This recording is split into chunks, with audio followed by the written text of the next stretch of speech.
Welcome to another installment of Fish Feature. Today we're going to be talking all about the Pygmy Cory and why they are some of my favorite nano fish. So, without any further ado, let's just jump right into it. Pygmy Cories hail from various inland waters in Peru. They also live in Ecuador and western Brazil.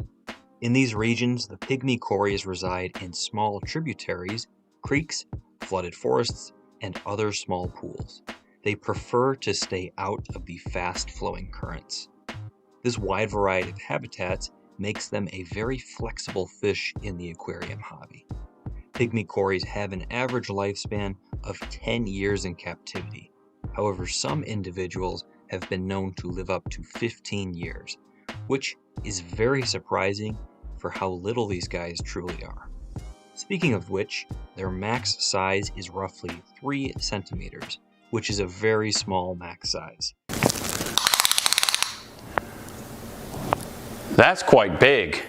The coloration of the Pygmy Cory consists of a mostly silver color with a dark black stripe that runs horizontally along the fish's side and up to their heads. They also have a much smaller black stripe lower on their body. Some may call these colors rather boring, but I personally like it. It has a simple charm to it, and can be paired really nicely along with other fish that have a silver coloration, or even with brightly colored fish, so that silver on the Pygmy Cories stands out against the bright colors. Caring for Pygmy Cories is overall pretty easy. Due to their small size, the minimum tank size is only 5 gallons. Or, for those that are not in the US, that's 18.927 liters.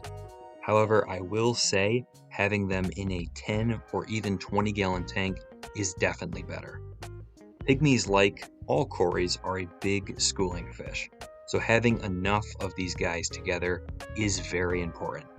That being said, the minimum school size should be at least 4, but the more the better. I think anywhere around 6, 8, or even 10 pygmies will get you overall a much happier school.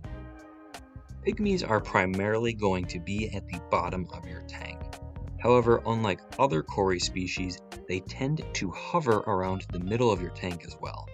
Because of this, you should provide them with both open spaces and cover on the bottom of your tank.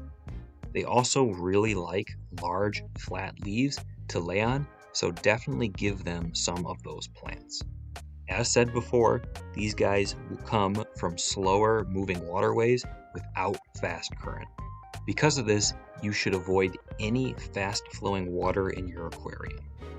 Pygmies should be kept at temperatures anywhere from 72 to 80 degrees Fahrenheit. Once again, for those not in the US, that's 22.22 degrees Celsius to 26.67. In my opinion, 78 degrees Fahrenheit is the perfect balance though. Some other water parameters to keep stable is to keep them at a pH between 6 and 8 and keeping that water hardness between 2 and 25. The most difficult part of keeping pygmies is feeding them. Due to their small size, they need very small food. Large sinking pellets are not going to work with these guys. Micro pellets and soft gel foods are going to be your best bet with these guys. For some live food options, try baby brine shrimp and bloodworms. Pygmies can be difficult pairing with a lot of other fish due to their smaller size. For this reason, I would recommend having them with other nano fish. Some recommendations that I have are autocinkless catfish, sparkling gouramis, chili and phoenix rasboras, blue neon gobies, and of course, other species of cories. Pygmies are also shrimp and even shrimplet safe, which is a huge plus for these guys.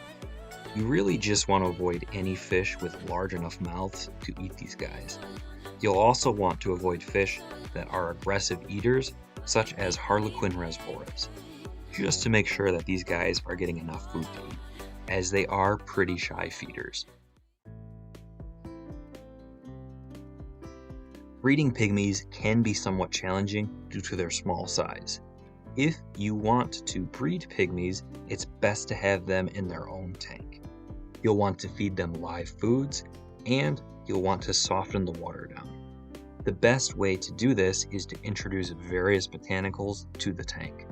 Good choice are almond leaves. You may also want to try doing 50% water changes to cool the tank down, which will trigger them to breed. Female Corys roughly lay about 100 eggs per clutch, and the eggs will hatch after 3 days.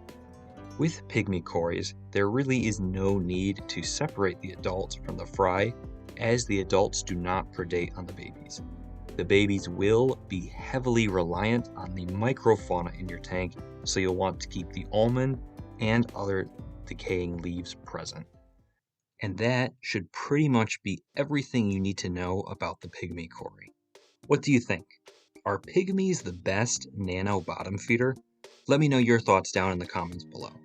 And if you enjoyed this video, be sure to leave a like and maybe even subscribe. It really helps me out.